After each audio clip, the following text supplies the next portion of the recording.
Hey, this is Mr. Boucher, and it's early Monday morning, but I needed to do a review for the week. So I think it's important for you guys to kind of hear what's going on. So I want to just kind of give you some thoughts and go over the schedule for the week, and then let you go. So this won't be too long because it's in the wee hours of the morning, which is, I guess, now when I make videos.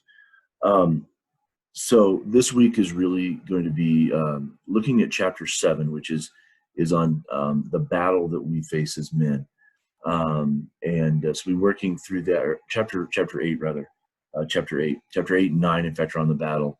8 is on the enemy and 9 is on the strategies, and 9, both of them, but particularly 9 really feeds into the movie The Matrix.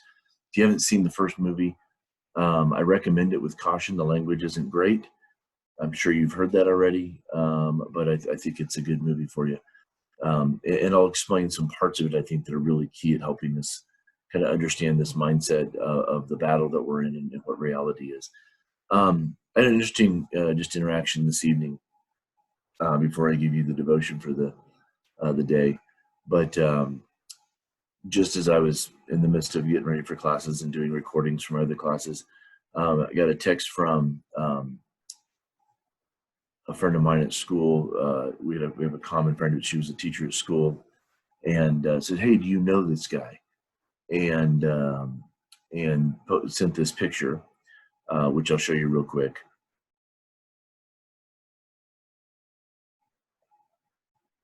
So it turns out that this is a really good friend of mine, and years ago we were good friends. His wife is actually in my youth group back in the late '90s.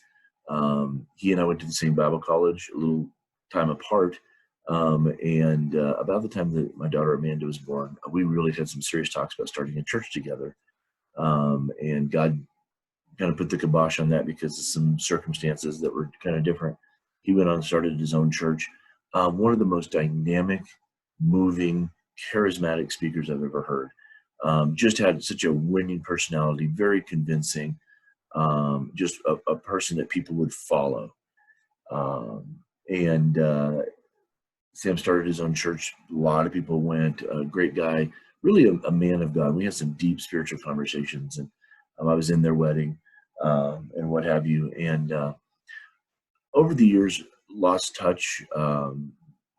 We took actually sabbatical at New Life. That was a part of us not starting a church as our family was growing. So was the ministry at the school, and so we kind of separated ways, and we saw each other off and on, and we talked church and business. And he got, because of his abilities, he made a lot of money speaking on the road, and then also as a traveling salesman, and he made loads of money in that arena just because he was very charismatic and very persuasive and what have you. And I don't know the full journey. I know that last summer his wife showed up at Camp Elam when we were up there, and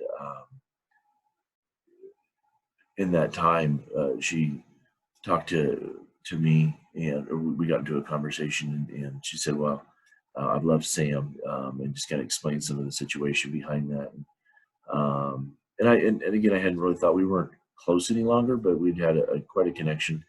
But then to see him in the news like this, and I, innocent until proven guilty, but things just don't look good. And wow, how the mighty have fallen, to use a phrase of David's. And it really grieves me because Sam was really a man of God, and I don't know his eternal destiny. I'm assuming it all was real and whatever, but it really is convicting to me. As this season has been a little difficult for me. I don't know how it's been for you guys, but just to cling to the Lord. Psalm 19 just becomes even more real.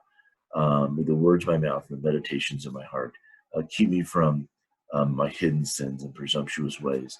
And so I just want to encourage you guys as we talk about the battle in regards to being a man of God and standing up and being the man that we need to be.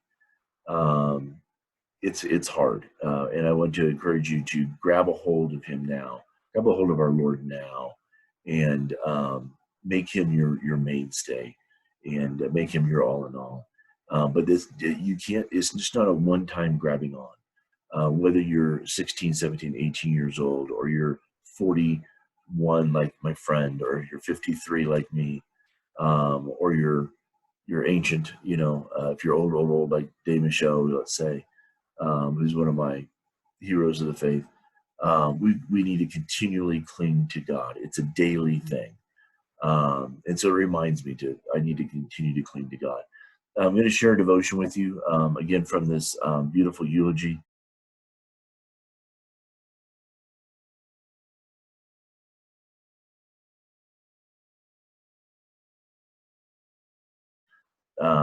It's Omnipotent, a song to do with King's Kaleidoscope.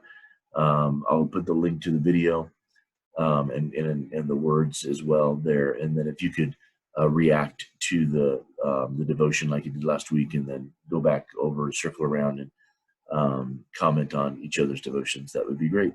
And then as we go through the week, working on chapter 7, chapter 8. Sorry, I keep going back the wrong one. Chapter 8, which will be due later this week, and then your college goals are due this week. And in our discussion Thursday, I want to touch on both college goals and chapter 8 as we go. And so, anyhow, sorry it's late.